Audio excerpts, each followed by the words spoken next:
Punjabi radio USA ਸੁਣ ਰਹੇ ਸਾਰੇ ਸਰੋਤਿਆਂ ਨੂੰ ਮੇਰੇ ਜਗਮੋਹਨ ਸਿੰਘ ਵੱਲੋਂ ਪਿਆਰ ਭਰੀ ਸਤਿ ਸ਼੍ਰੀ ਅਕਾਲ। ਅੱਜ 3 ਅਪ੍ਰੈਲ ਦਿਨ ਸੋਮਵਾਰ ਪ੍ਰੋਗਰਾਮ ਲੈ ਕੇ ਹਾਜ਼ਰ ਹਾਂ ਅਪਡੇਟ ਅਮਰੀਕਾ, ਜਿਸ ਦੇ ਵਿੱਚ ਤੁਹਾਨੂੰ ਵਰਲਡ ਨਿਊਜ਼, ਅਮਰੀਕਾ ਦੀਆਂ ਨਿਊਜ਼, ਮੌਸਮ ਦੇ ਬਾਰੇ ਜਾਣਕਾਰੀ, ਇਕੋਨਮੀ ਦੀ ਜਾਣਕਾਰੀ, ਵੱਖ-ਵੱਖ ਕੰਟਰੀ ਦੇ ਹਿਸਾਬ ਨਾਲ ਕਰੰਸੀ ਐਕਸਚੇਂਜ ਰੇਟ ਅਤੇ ਸੋਨੇ ਅਤੇ ਚਾਂਦੀ ਦੇ ਭਾਅ ਦੱਸਾਂਗੇ।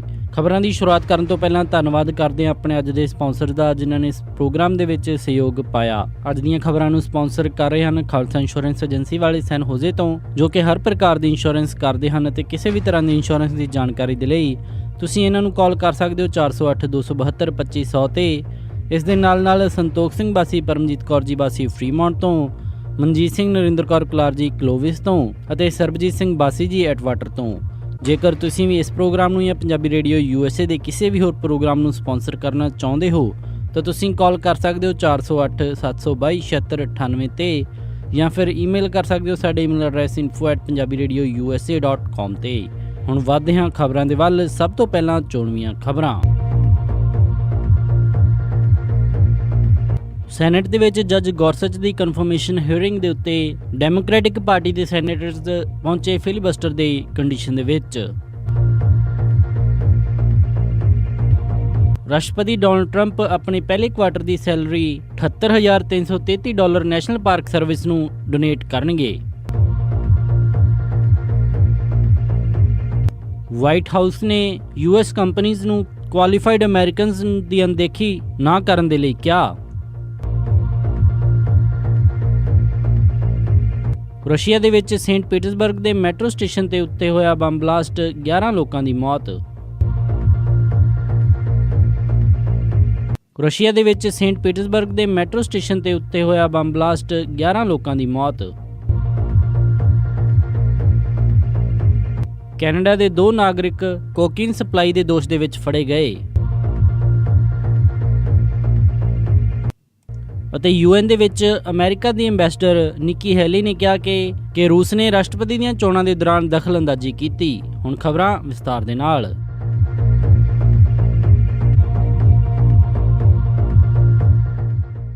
ਸੋਮਵਾਰ ਨੂੰ 4 ਸੈਨੇਟਰਜ਼ ਡੈਮੋਕ੍ਰੈਟਿਕ ਪਾਰਟੀ ਦੇ ਨੀਲ ਗੋਰਸਚ ਦੇ ਖਿਲਾਫ ਵੋਟ ਪਾਉਣ ਦੇ ਲਈ ਤਿਆਰ ਹੋਏ, ਜਿਸ ਦੇ ਕਰਕੇ ਸੈਨੇਟ ਦੇ ਵਿੱਚ ਕੁੱਲ 41 ਸੈਨੇਟਰਜ਼ ਹੁਣ ਜੱਜ ਗੌਰਸਚ ਦੀ ਕਨਫਰਮੇਸ਼ਨ ਦੇ ਖਿਲਾਫ ਹੋ ਗਏ ਹਨ, ਜਿਸ ਦੇ ਕਰਕੇ ਸੈਨੇਟ ਦੇ ਵਿੱਚ ਫਿਲਬਸਟਰ ਵਾਲੀ ਸਿਚੁਏਸ਼ਨ ਪੈਦਾ ਹੋਈ। ਹੁਣ ਇਸ ਦੇ ਨਾਲ ਹੀ ਰਿਪਬਲਿਕਨ ਪਾਰਟੀ ਨਿਊਕਲੀਅਰ ਆਪਸ਼ਨ ਦੇ ਵੱਲ ਵਧੇਗੀ, ਜਿਸ ਦੇ ਵਿੱਚ ਮੈਜੋਰਟੀ ਲੀਡਰ ਮਿਚ ਮੈਕੋਨਲ ਆਪਣੇ ਅਧਿਕਾਰ ਖੇਤਰ ਦੇ ਤਹਿਤ ਥ੍ਰੈਸ਼ੋਲਡ ਵੋਟ 60 ਤੋਂ ਘਟਾ ਕੇ 51 ਕਰ ਦੇਣਗੇ, ਜਿਸ ਦੇ ਨਾਲ ਜੱਜ ਗੌਰਸਚ ਦੀ ਸੁਪਰੀਮ ਕੋਰਟ ਦੀ ਕਨਫਰਮੇਸ਼ਨ ਪੂਰੀ ਹੋ ਜਾਏਗੀ।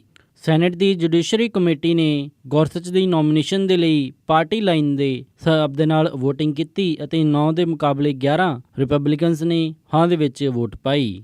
ਰਿਪਬਲਿਕਨ ਪਾਰਟੀ ਕੋਲੇ ਹਾਊਸ ਦੇ ਵਿੱਚ ਵੀ ਮੈਜੋਰਟੀ ਹੈ ਤੇ ਸੈਨੇਟ ਦੇ ਵਿੱਚ ਵੀ ਉਹਨਾਂ ਦੇ ਕੋਲ 48 ਦੇ ਮੁਕਾਬਲੇ 52 ਸੈਨੇਟਰਸ ਦੇ ਨਾਲ ਉਹ ਮੈਜੋਰਟੀ ਪਾਰਟੀ ਹੈ। ਫਿਲੀਬਸਟਰ ਦੀ ਕੰਡੀਸ਼ਨ ਨੂੰ ਖਤਮ ਕਰਨ ਦੇ ਲਈ 60 ਵੋਟਾਂ ਚਾਹੀਦੀਆਂ ਹੁੰਦੀਆਂ ਹਨ, ਪਰ ਉਹਨਾਂ ਦੇ ਕੋਲ ਸਿਰਫ 56 ਵੋਟਾਂ ਹੀ ਹੋਈਆਂ, ਜਿਨ੍ਹਾਂ ਦੇ ਵਿੱਚ 52 ਰਿਪਬਲਿਕਨ ਪਾਰਟੀ ਦੇ ਸੈਨੇਟਰਸ ਦਾ ਤੇ 4 ਡੈਮੋਕ੍ਰੈਟਿਕ ਪਾਰਟੀ ਦੇ ਸੈਨੇਟਰਸ ਉਹਨਾਂ ਦੇ ਨਾਲ ਆਏ। ਹਾਲਾਂਕਿ ਇਸ ਮਾਮਲੇ ਦੇ ਵਿੱਚ 2 ਸੈਨੇਟਰਸ ਆਪਣਾ ਫੈਸਲਾ ਤੈਅ ਨਹੀਂ ਕਰ ਪਾਏ, ਪਰ ਸੈਨੇਟ ਦੇ ਮੈਜੋਰਟੀ ਲੀਡਰ ਮਿਚ ਮੈਕੋਨਲ ਨੇ ਪਹਿਲਾਂ ਹੀ ਸਾਫ਼ ਕਰ ਦਿੱਤਾ ਸੀ ਕਿ ਜੇਕਰ ਡੈਮੋਕ੍ਰੈਟਿਕ ਪਾਰਟੀ ਨੇ ਜੱਜ ਗੌਰਸਚ ਦੀ ਕਨਫਰਮੇਸ਼ਨ ਦੇ ਉੱਤੇ ਵੋਟ ਨਾ ਪਾਈ ਅਤੇ ਨੋਮੀਨੇਸ਼ਨ ਪੱਕੀ ਨਾ ਕੀਤੀ ਤਾਂ ਉਹ ਨਿਊਕਲੀਅਰ ਆਪਸ਼ਨ ਦਾ ਇਸਤੇਮਾਲ ਕਰਨਗੇ। ਇਸ ਦੇ ਤਹਿਤ ਸਿੰਪਲ ਮੈਜੋਰਟੀ ਦੇ ਨਾਲ ਜੱਜ ਗੌਰਸਚ ਦੀ ਨੋਮੀਨੇਸ਼ਨ ਪੱਕੀ ਕੀਤੀ ਜਾਏਗੀ। ਹਾਲਾਂਕਿ ਜੇਕਰ 2 ਰਿਪਬਲਿਕਨ ਪਾਰਟੀ ਦੇ ਸੈਨੇਟਰਸ ਉਹਨਾਂ ਦੇ ਖਿਲਾਫ ਆਉਂਦੇ ਹਨ ਤਾਂ ਵੀ ਉਪ ਰਾਸ਼ਟਰਪਤੀ ਮਾਈਕ ਪੈਂਸ ਟਾਈ ਬ੍ਰੇਕਰ ਦੀ ਵੋਟ ਪਾ ਕੇ ਉਹਨਾਂ ਦੀ ਕਨਫਰਮੇਸ਼ਨ ਪੱਕੀ ਕਰ ਸਕਦੇ ਹਨ। ਪਰ ਜੇਕਰ 2 ਤੋਂ ਜ਼ਿਆਦਾ senators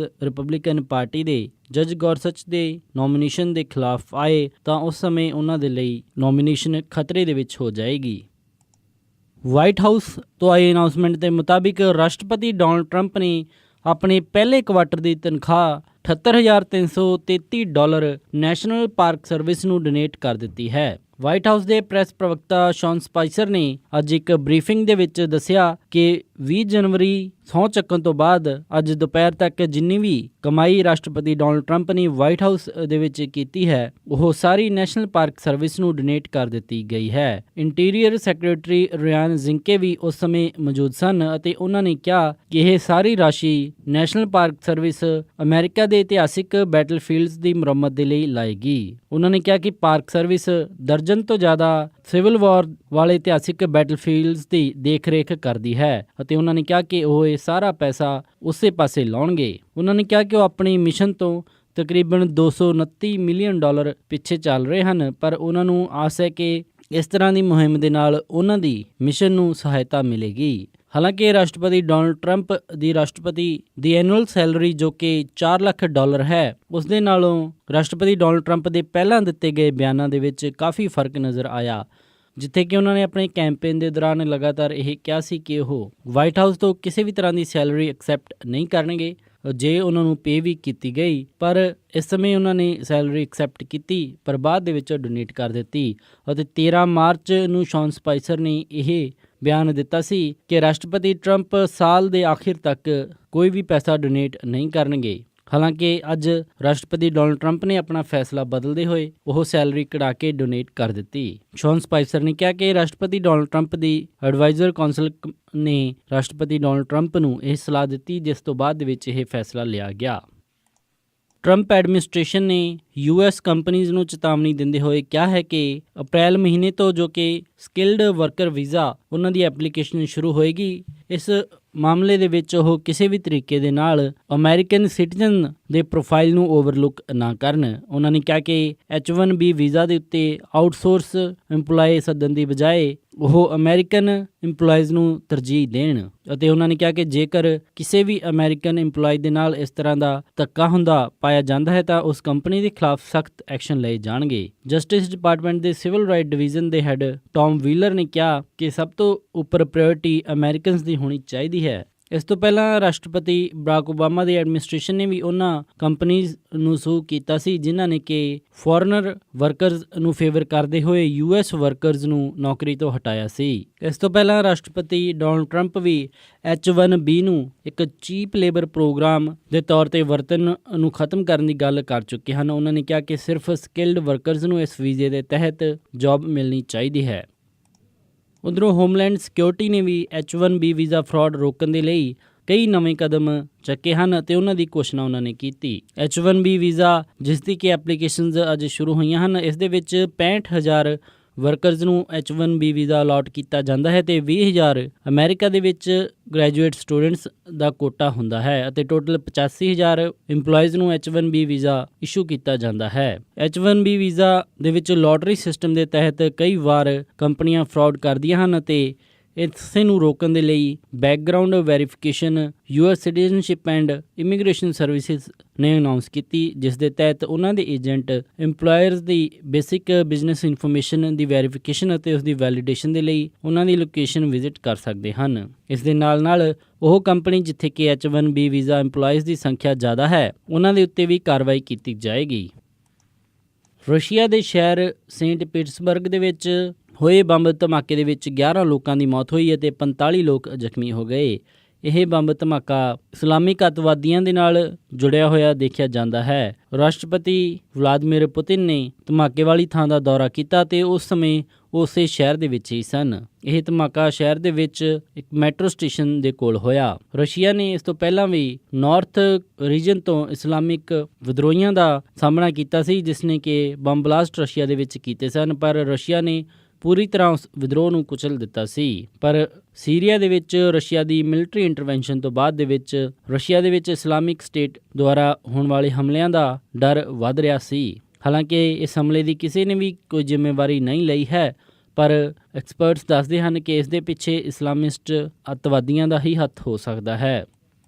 US customs and border security service ਨੇ 2 ਕੈਨੇਡੀਅਨ ਨਾਗਰਿਕ ਨੂੰ ਪ੍ਰਾਈਵੇਟ ਜਹਾਜ਼ ਦੇ ਰਾਹੀਂ ਕੋਕੇਨ ਸਪਲਾਈ ਕਰਨ ਦੇ ਦੋਸ਼ ਦੇ ਵਿੱਚ ਗ੍ਰਿਫਤਾਰ ਕੀਤਾ। ਦੱਸਿਆ ਜਾਂਦਾ ਹੈ ਕਿ ਵਿੰਡਸਰ ਦੇ ਵਿੱਚ ਚੈਕਿੰਗ ਦੇ ਦੌਰਾਨ ਇਸ ਪ੍ਰਾਈਵੇਟ ਜਹਾਜ਼ ਤੋਂ ਵੱਡੀ ਮਾਤਰਾ ਦੇ ਵਿੱਚ ਕੋਕੇਨ ਬਰਾਮਦ ਕੀਤੀ ਗਈ। ਇਸ ਤੋਂ ਬਾਅਦ ਦੇ ਵਿੱਚ US ਕਸਟਮ ਅਤੇ ਬਾਰਡਰ ਸਿਕਿਉਰਿਟੀ ਅਫਸਰਜ਼ ਨੇ ਓਹਾਇਓ ਦੀ ਪੁਲਿਸ ਨੂੰ ਇਸ ਮਾਮਲੇ ਦੇ ਵਿੱਚ ਸੂਚਨਾ ਦਿੱਤੀ। ਉਹਨਾਂ ਨੇ ਦੇਖਿਆ ਕਿ ਕੈਨੇਡਾ ਦਾ ਬੇਸਡ ਇਹ 2 ਇੰਜਨ ਵਾਲਾ ਪ੍ਰਾਈਵੇਟ ਜਹਾਜ਼ ਆਪਣਾ ਤੈਅ ਕੀਤਾ ਗਿਆ ਹੋਇਆ ਰੂਟ ਬਦਲ ਰਿਹਾ ਸੀ ਤਾਂ ਉਸ ਨੂੰ ਅਮਰੀਕਾ ਦੇ ਵਿੱਚ ਹੀ ਰੋਕ ਲਿਆ ਗਿਆ ਅਤੇ ਜਦੋਂ ਉਸ ਦੀ ਤਲਾਸ਼ੀ ਲਈ ਗਈ ਤਾਂ ਉਸ ਦੇ ਵਿੱਚ 136 ਕਿਲੋਗ੍ਰਾਮ ਨਸ਼ੀਲਾ ਪਦਾਰਥ ਬਰਾਮਦ ਕੀਤਾ ਗਿਆ, ਜਿਸ ਦੀ ਬਾਅਦ ਦੇ ਵਿੱਚ ਜਾਂਚ ਦੇ ਵਿੱਚ ਸਾਹਮਣੇ ਆਇਆ ਕਿ ਉਹ ਕੋਕੇਨ ਸੀ। ਇਸ ਮਾਮਲੇ ਦੇ ਵਿੱਚ ਕੈਨੇਡਾ ਦੇ 2 ਨਾਗਰਿਕ ਸਿਲਵੇਨ ਡੈਸਜਾਰਨਡਿਜ਼ ਅਤੇ ਡੇਵਿਡ ਅਯੋਟੇ ਨੂੰ ਗ੍ਰਿਫਤਾਰ ਕੀਤਾ ਗਿਆ ਹੈ। ਰਾਸ਼ਟਰਪਤੀ ਚੋਣਾਂ ਦੇ ਦੌਰਾਨ ਰਸ਼ੀਆ ਦਾ ਅਮਰੀਕਨ ਇਲੈਕਸ਼ਨ ਦੇ ਵਿੱਚ ਇੰਟਰਫੇਅਰ ਕਰਨ ਦਾ ਮਾਮਲਾ ਠੰਡਾ ਨਹੀਂ ਹੋ ਰਿਹਾ ਤੇ ਵਾਰ-ਵਾਰ ਇਸ ਦੇ ਉੱਤੇ ਕੋਈ ਨਾ ਕੋਈ ਬਿਆਨਬਾਜ਼ੀ ਹੋ ਰਹੀ ਹੈ। ਇਸ ਤੋਂ ਪਹਿਲਾਂ ਡੈਮੋਕ੍ਰੈਟਿਕ ਪਾਰਟੀ ਲਗਾਤਾਰ ਇਹ ਇਲਜ਼ਾਮ ਲਾਉਂਦੀ ਆ ਰਹੀ ਹੈ ਤੇ ਇਸ ਮਾਮਲੇ ਦੇ ਵਿੱਚ ਜਾਂਚ ਵੀ ਸ਼ੁਰੂ ਹੋ ਚੁੱਕੀ ਹੈ ਕਿ ਰਾਸ਼ਟਰਪਤੀ ਡੋਨਾਲਡ ਟਰੰਪ ਦੇ ਕੈਂਪੇਨ ਨੇ ਰਸ਼ੀਅਨ ਏਜੰਸੀਜ਼ ਦੇ ਨਾਲ ਕੋਈ ਸਬੰਧ ਬਣਾਏ ਜਾਂ ਫਿਰ ਨਹੀਂ। ਹਾਲਾਂਕਿ ਇਸ ਮਾਮਲੇ ਦੇ ਵਿੱਚ ਨਵਾਂ ਮੋੜ ਅੱਜ ਉਸ ਵਕਤ ਆਇਆ ਜਦੋਂ ਰਾਸ਼ਟਰਪਤੀ ਡੋਨਾਲਡ ਟਰੰਪ ਦੁਆਰਾ UN ਦੇ ਵਿੱਚ ਅੰਬੈਸਡਰ ਨਿਯੁਕਤ ਕੀਤੀ ਗਈ ਰਿਪਬਲਿਕਨ ਪਾਰਟੀ ਦੀ ਨਿੱਕੀ ਹੈਲੀ ਨੇ ਅਮਰੀਕੀ ਰਾਸ਼ਟਰਪਤੀ ਚੋਣਾਂ ਦੇ ਦੌਰਾਨ ਰੂਸ ਦਾ ਉਸ ਦੇ ਵਿੱਚ ਸ਼ਾਮਿਲ ਹੋਣ ਦੇ ਉੱਤੇ ਹਾਮੀ ਭਰੀ। ਉਹਨਾਂ ਨੇ ਕਿਹਾ ਕਿ ਰਾਸ਼ਟਰਪਤੀ ਚੋਣਾਂ ਦੇ ਵਿੱਚ ਰੂਸ ਨਿਸ਼ਚਿਤ ਤੌਰ ਦੇ ਉੱਤੇ ਸ਼ਾਮਿਲ ਸੀ ਤੇ ਜਾਂਚ ਪੂਰੀ ਹੋਣ ਤੋਂ ਬਾਅਦ ਇਹ ਮਾਮਲਾ ਆਪ ਹੀ ਸੁਲਝ ਜਾਏਗਾ। ਹਾਲਾਂਕਿ ਰੂਸ ਇਸ ਗੱਲ ਤੋਂ ਪੂਰੀ ਤਰ੍ਹਾਂ ਇਨਕਾਰ ਕਰ ਚੁੱਕਾ ਹੈ। ਨਿੱਕੀ ਹੈਲੀ ਨੇ ਇੱਕ ਨਿਊਜ਼ ਚੈਨਲ ਨੂੰ ਦਿੱਤੇ ਇੰਟਰਵਿਊ ਦੇ ਵਿੱਚ ਕਿਹਾ ਕਿ ਇਸ ਦੇ ਵਿੱਚ ਕੋਈ ਸ਼ੱਕ ਨਹੀਂ ਕਿ ਰੂਸ ਇਸ ਦੇ ਵਿੱਚ ਸ਼ਾਮਿਲ ਸੀ ਅਤੇ ਅਸੀਂ ਇਹ ਨਹੀਂ ਚਾਹੁੰਦੇ ਕਿ ਕੋਈ ਵੀ ਹੋਰ ਕੰਟਰੀ ਸਾਡੇ ਦੇਸ਼ ਦੀਆਂ ਚੋਣਾਂ ਦੇ ਵਿੱਚ ਕਦੇ ਸ਼ਾਮਿਲ ਹੋਵੇ। ਇਹ ਸਨ ਅੱਜ ਦੀਆਂ ਕੁਝ ਖਾਸ ਖਬਰਾਂ। ਹੁਣ ਵੱਧਦੇ ਹਾਂ ਮੌਸਮ ਦੀ ਜਾਣਕਾਰੀ ਦੇ ਵੱਲ। ਮੰਗਲਵਾਰ ਨੂੰ ਸੈਨ ਹੋਜ਼ੇ ਦੇ ਵਿੱਚ ਹਾਈ ਟੈਂਪਰੇਚਰ ਰਹੇਗਾ 74 ਡਿਗਰੀ ਅਤੇ ਰਾਤ ਨੂੰ ਲੋ ਟੈਂਪਰੇਚਰ 52 ਡਿਗਰੀ। ਸੈਨ ਫਰਾਂਸਿਸਕੋ ਦੇ ਵਿੱਚ 64 ਡਿਗਰੀ ਹਾਈ ਅਤੇ ਰਾਤ ਨੂੰ 51 ਡਿਗਰੀ ਲੋ। ਸੈਕਰਾਮੈਂਟੋ ਦੇ ਵਿੱਚ 76 ਡਿਗਰੀ ਹਾਈ ਅਤੇ ਰਾਤ ਨੂੰ 50 ਡਿਗਰੀ ਲੋ। ਯੂਬਾ ਸਿਟੀ ਦੇ ਵਿੱਚ 76 ਡਿਗਰੀ ਹਾਈ ਅਤੇ ਰਾਤ ਨੂੰ 50 ਡਿਗਰੀ ਲੋ। ਸਟਾਕਟਨ ਦੇ ਵਿੱਚ 79 ਡਿਗਰੀ ਹਾਈ ਅਤੇ ਰਾਤ ਨੂੰ 51 ਡਿਗਰੀ ਲੋ। ਟ੍ਰੇਸੀ ਦੇ ਵਿੱਚ 78 ਡਿਗਰੀ ਹਾਈ ਅਤੇ ਰਾਤ ਨੂੰ 50 ਡਿਗਰੀ ਲੋ। ਮੋਡੈਸਟੋ ਦੇ ਵਿੱਚ 79 ਡਿਗਰੀ ਹਾਈ ਅਤੇ ਰਾਤ ਨੂੰ 52 ਡਿਗਰੀ ਲੋ। ਫ੍ਰੈਜ਼ਨੋ ਦੇ ਵਿੱਚ 79 ਡਿਗਰੀ ਹਾਈ ਅਤੇ ਰਾਤ ਨੂੰ 52 ਡਿਗਰੀ ਲੋ। ਬੇਕਰਸਫੀਲਡ ਦੇ ਵਿੱਚ 84 ਡਿਗਰੀ ਹਾਈ ਅਤੇ ਰਾਤ ਨੂੰ 56 ਡਿਗਰੀ ਲੋ। ਲਾਸ ਐਂਜਲਸ ਦੇ ਵਿੱਚ 75 ਡਿਗਰੀ ਹਾਈ ਅਤੇ ਰਾਤ ਨੂੰ 56 ਡਿਗਰੀ ਲੋ। ਟਰਕੀ ਦੇ ਵਿੱਚ 53 ਡਿਗਰੀ ਹਾਈ ਅਤੇ ਰਾਤ ਨੂੰ 30 ਡਿਗਰੀ ਲੋ। ਸਾਊਥ ਲੇਕ ਟਾਹੋ ਦੇ ਵਿੱਚ 55 ਡਿਗਰੀ ਹਾਈ ਅਤੇ ਰਾਤ ਨੂੰ 31 ਡਿਗਰੀ ਲੋ। ਪੋਰਟਲੈਂਡ ਓਰੇਗਨ ਦੇ ਵਿੱਚ 62 ਡਿਗਰੀ ਹਾਈ ਅਤੇ ਰਾਤ ਨੂੰ 46 ਡਿਗਰੀ ਲੋ। ਸੈਟਲ ਦੇ ਵਿੱਚ 57 ਡਿਗਰੀ ਹਾਈ ਅਤੇ ਰਾਤ ਨੂੰ 47 ਡਿਗਰੀ ਲੋ। ਫਲੈਗਸਟਾਫ ਐਰੀਜ਼ੋਨਾ ਦੇ ਵਿੱਚ 52 ਡਿਗਰੀ ਹਾਈ ਅਤੇ ਰਾਤ ਨੂੰ 24 ਡਿਗਰੀ ਲੋ। ਸਾਲਟ ਲੇਕ ਸਿਟੀ ਯੂਟਾ ਦੇ ਵਿੱਚ 49 ਡਿਗਰੀ ਹਾਈ ਅਤੇ ਰਾਤ ਨੂੰ 33 ਡਿਗਰੀ ਲੋ। ਸ਼ਿਕਾਗੋ ਦੇ ਵਿੱਚ 55 ਡਿਗਰੀ ਹਾਈ ਅਤੇ ਰਾਤ ਨੂੰ 40 ਡਿਗਰੀ ਲੋ। ਨਿਊਯਾਰਕ ਦੇ ਵਿੱਚ 62 ਡਿਗਰੀ ਹਾਈ ਅਤੇ ਰਾਤ ਨੂੰ 50 ਡਿਗਰੀ ਲੋ। ਟੋਰਾਂਟੋ ਕੈਨੇਡਾ ਦੇ ਵਿੱਚ 11 ਡਿਗਰੀ ਸੈਲਸੀਅਸ ਹਾਈ ਅਤੇ ਰਾਤ ਨੂੰ 4 ਡਿਗਰੀ ਸੈਲਸੀਅਸ ਲੋ ਰਹੇਗਾ। ਵਿਨੀਪੈਗ ਦੇ ਵਿੱਚ 7 ਡਿਗਰੀ ਸੈਲਸੀਅਸ ਹਾਈ ਅਤੇ ਰਾਤ ਨੂੰ -4 ਡਿਗਰੀ ਸੈਲਸੀਅਸ ਲੋ। ਕੈਲਗਰੀ ਦੇ ਵਿੱਚ 9 ਡਿਗਰੀ ਸੈਲਸੀਅਸ ਹਾਈ ਅਤੇ ਰਾਤ ਨੂੰ -2 ਡਿਗਰੀ ਸੈਲਸੀਅਸ ਲੋ। ਵੈਨਕੂਵਰ ਦੇ ਵਿੱਚ 12 ਡਿਗਰੀ ਸੈਲਸੀਅਸ ਹਾਈ ਅਤੇ ਰਾਤ ਨੂੰ 8 ਡਿਗਰੀ ਸੈਲਸੀਅਸ ਲੋ। ਪੰਜਾਬ ਅੰਮ੍ਰਿਤਸਰ ਦੇ ਵਿੱਚ 34 ਡਿਗਰੀ ਸੈਲਸੀਅਸ ਹਾਈ ਅਤੇ ਰਾਤ ਨੂੰ 19 ਡਿਗਰੀ ਸੈਲਸੀਅਸ ਲੋ। ਮੈਲਬਰਨ ਆਸਟ੍ਰੇਲੀਆ ਦੇ ਵਿੱਚ 25 ਡਿਗਰੀ ਸੈਲਸੀਅਸ ਹਾਈ ਅਤੇ ਰਾਤ ਨੂੰ 11 ਡਿਗਰੀ ਸੈਲਸੀਅਸ ਲੋ। ਲੰਡਨ ਦੇ ਵਿੱਚ 14 ਡਿਗਰੀ ਸੈਲਸੀਅਸ ਹਾਈ ਅਤੇ ਰਾਤ ਨੂੰ 4 ਡਿਗਰੀ ਸੈਲਸੀਅਸ ਲੋ। ਬਰਲਿਨ ਦੇ ਵਿੱਚ 15 ਡਿਗਰੀ ਸੈਲਸੀਅਸ ਹਾਈ ਅਤੇ ਰਾਤ ਨੂੰ 8 ਡਿਗਰੀ ਸੈਲਸੀਅਸ ਲੋ। ਫਰਾਂਸ ਪੈਰਿਸ ਦੇ ਵਿੱਚ 18 ਡਿਗਰੀ ਸੈਲਸੀਅਸ ਹਾਈ ਅਤੇ ਰਾਤ ਨੂੰ 8 ਡਿਗਰੀ ਸੈਲਸੀਅਸ ਲੋ ਰਹੇਗਾ। ਇਹ ਸੀ ਮੌਸਮ ਦੀ ਜਾਣਕਾਰੀ। ਹੁਣ ਵੱਧਦੇ ਹਾਂ ਸਟਾਕ ਮਾਰਕੀਟ ਦੀ ਇਨਫੋਰਮੇਸ਼ਨ ਦੇ ਵੱਲ। ਸੋਮਵਾਰ ਨੂੰ ਕਲੋਜ਼ਿੰਗ ਦੇ ਸਮੇਂ ਡਾਓ ਜੋਨਸ 13 ਅੰਕਾਂ ਦੀ ਗਿਰਾਵਟ ਦੇ ਨਾਲ 20,650.21 ਤੇ ਬੰਦ ਹੋਇਆ।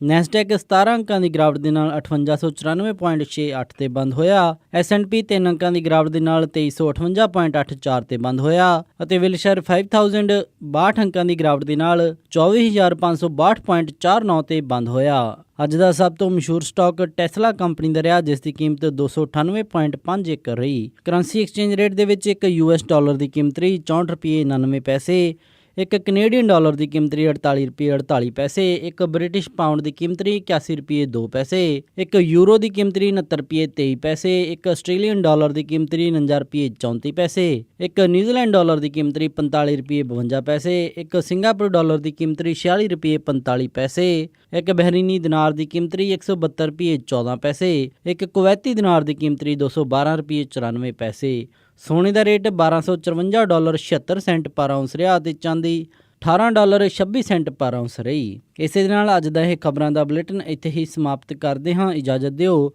ਉਮੀਦ ਹੈ ਕਿ ਤੁਹਾਨੂੰ ਅੱਜ ਦਾ ਇਹ ਪ੍ਰੋਗਰਾਮ ਪਸੰਦ ਆਇਆ ਹੋਵੇਗਾ। ਕਿਸੇ ਵੀ ਤਰ੍ਹਾਂ ਦੇ ਫੀਡਬੈਕ ਦੇ ਲਈ ਤੁਸੀਂ ਸਾਨੂੰ ਕਾਲ ਕਰ ਸਕਦੇ ਹੋ 408 272 5200 ਤੇ ਜਾਂ ਫਿਰ ਈਮੇਲ ਕਰ ਸਕਦੇ ਹੋ ਸਾਡੇ ਈਮੇਲ ਐਡਰੈਸ info@punjabiradiousa.com ਤੇ। ਇੱਕ ਵਾਰੀ ਫਿਰ ਸਾਰੇ ਸਪਾਂਸਰ ਦਾ ਬਹੁਤ ਧੰਨਵਾਦ।